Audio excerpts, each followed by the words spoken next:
अगर आप कोई कल्पना करते हैं, कोई ऐसा विचार आपके मन में लाते हैं, तो बड़ा सोच समझ के लाइएगा, क्योंकि ये आज के विचार आपका भविष्य बनाते हैं और ये कब आपका वर्तमान बन जाते हैं आपको पता नहीं चलता।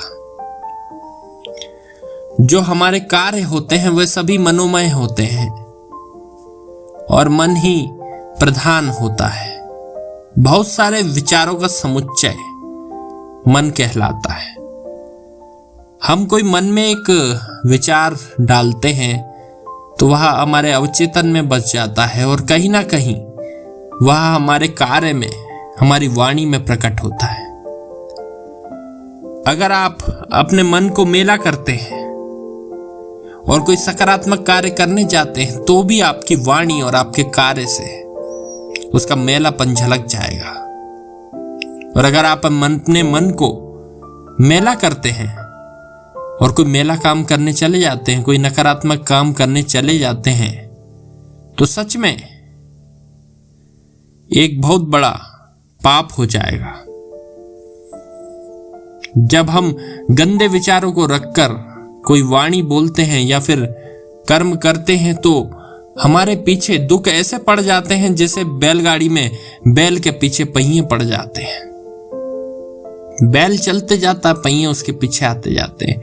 लेकिन अगर इस कर्म को उल्टा किया जाए, मन में कोई सकारात्मक विचार किया जाए और उसके बाद में भी अगर आप कोई नकारात्मक कार्य करने जाते हैं तो आपकी वाणी से, आपके कर्म से कुछ ना कुछ सकारात्मकता झलक ही जाती है।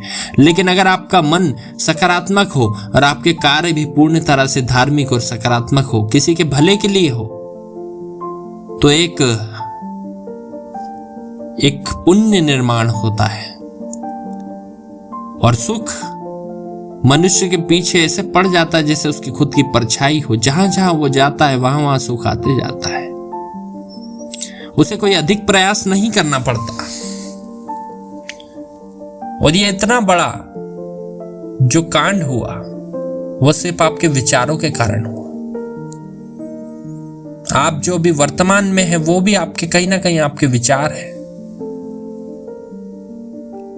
अब कुछ लोगों के मन में बैर शांत नहीं हो पाता। विचार की सबसे बुरी चीज है, मन की प्रवृत्ति है कि बैर शांत नहीं हो पाता। बैर का अर्थ दुश्मनी। अगर हमने किसी से दुश्मनी ले ली तो हम भी जलेंगे, वो भी जलेगा। जब तक मन में मुझे कोसा, मुझे मारा, मुझे हराया, मुझे लूटा, अगर इस प्रकार की गांठें बनती जाती है, आप इसको हल्के में मत लीजिएगा। मैंने जो बातें कही अभी, ये बड़े सोचने वाली बातें हैं, क्योंकि मुझे कोसा, मारा, इस तरह की अगर आप बातें सोचते रहेंगे, क्योंकि वो घटना तो घट गई, अगर उसके आगे आपको कोई नुकसान नहीं है तो आगे के लिए सावधान हो जाएं और बच कर रहें। लेकिन अगर मन में गांठें बांध ली तो आपका बैर कभी शांत नहीं होगा और क्रिया की प्रतिक्रिया होती रहेगी और ये दुश्मनी बढ़ती जाएगी। आपकी भी ऊर्जा का क्षय होगा और उसकी भी ऊर्जा का क्षय होगा। अगर उसने आपको मूर्ख बना दिया किसी व्यक्ति ने, तो उसे छोड़ दो, उसे वहीं खत्म कर दो, उस घटना को वहीं पूर्ण हो जाने दो। क्योंकि अगर आपने आगे कुछ सोचा और मन में ऐसी गांठें बनाई और तो बैर बढ़ते जाएगा और बढ़ते जाएगा। अगर आपके पास में एक ऑप्शन है कि उसे अलग कर दिया जाए अपने जीवन में से उसे अलग कर दिया जाए उस व्यक्ति को, तो उसे अलग कर दीजिए। उसे बैर मत बढ़ाइए, कोई गांठें मत बांधिए।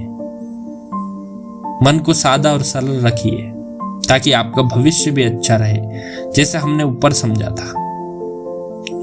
और अगर कोई व्यक्ति इस प्रकार की जो भावनाएं हैं कि मुझे लूटा गया, ठगा गया, या उसने मुझे पागल बना दिया, किसी बात पर मुझे धोखा दिया, इसकी गांठें ना बांधोगे तो क्या होगा?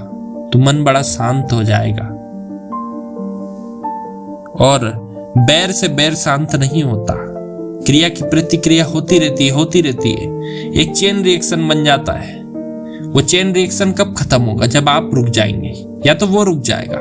वो तो रुकेगा नहीं क्योंकि उसके अंदर बुद्धि नहीं है, आपके अंदर तो बुद्धि है। अगर आपको उससे कोई खतरा नहीं है तो वहीं रुक जाइए, उसे जाने दीजिए। अगर वो सोचता है कि वो बहुत चालाक है तो उसे सोचने दीजिए। उसे कहिए कि ठीक है, तुम बहुत चालाक हो, क्योंकि अनाड़ी व्यक्ति नहीं जानते कि सभी की मृत्यु होनी है। आपकी भी होनी है, मेरी भी होनी है, और उस व्यक्ति की भी होनी है जिसने आपको धोखा दिया था। और अगर जिस दिन आप समझ गए कि मृत्यु ही सत्य है, तो आप अपने आप ही मन से बैर खत्म कर देंगे।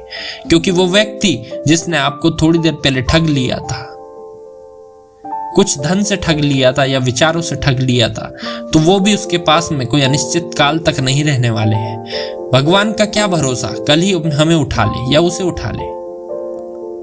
अगर वो उसमें खुश हो गया और आगे आपको नुकसान नहीं पहुंचा सकता, या फिर आपके पास में ऐसा कोई ऑप्शन है कि उससे दूर हो जाए, तो उससे दूर हो जाइए, उसे जाने दीजिए, उसे छोड़ दीजिए।